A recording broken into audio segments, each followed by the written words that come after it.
Hey, boss, we have a problem. You've reached Talking with Dr. Terry, 180 Seconds to a Better You, message number 67. I'm Dr. Terry Wurzbacher, and this call is dedicated to Minerva. It's interesting how messages come in bunches. It seems that this week the universe is telling me to look at perspective. All the people on this call are familiar with the concept of phrasing things differently to get different results, such as, it's not an obstacle, it's a challenge. Occasionally, though, there's something that happens that no matter how hard you look at it, at least initially, it's difficult to turn it into a positive, such as, it's a challenge.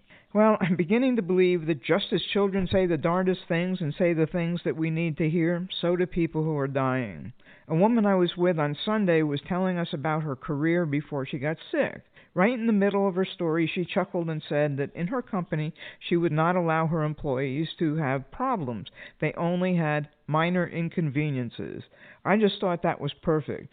Now, I admit I've had a sheltered life, but I've never heard that one before. It really stuck with me because instead of having to appear all Pollyanna about an issue, I could see it as something that wasn't what I hoped for, but I could also see it that it was minor. Sure, I'd have to adjust my actions, but it wasn't insurmountable.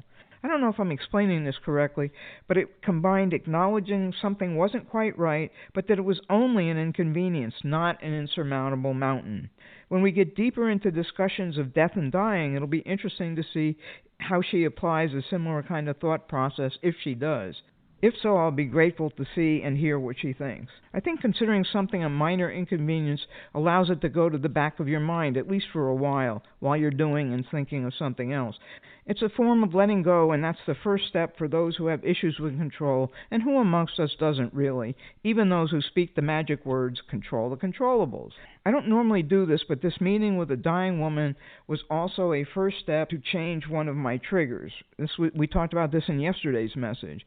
This was a meeting when we just wanted to listen so we could get to know her, but I found myself getting impatient as she continued to talk. That, of course, led to guilt. I mean, after all, she is dying. Then I actually decided to go easy on myself. After all, I'm an ER doctor, and although I worked very hard to listen to patients, there was only so much time I could take, or it would be detrimental to the patient's health. This experience reminded me that I still had much of that identity in me, even though I thought I didn't, and that I needed and wanted to eliminate it so I could be present for people who only have a little time left. It was another lesson.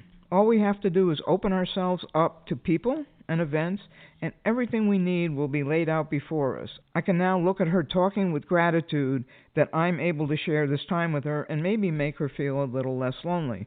All these wonderful lessons I am grateful for.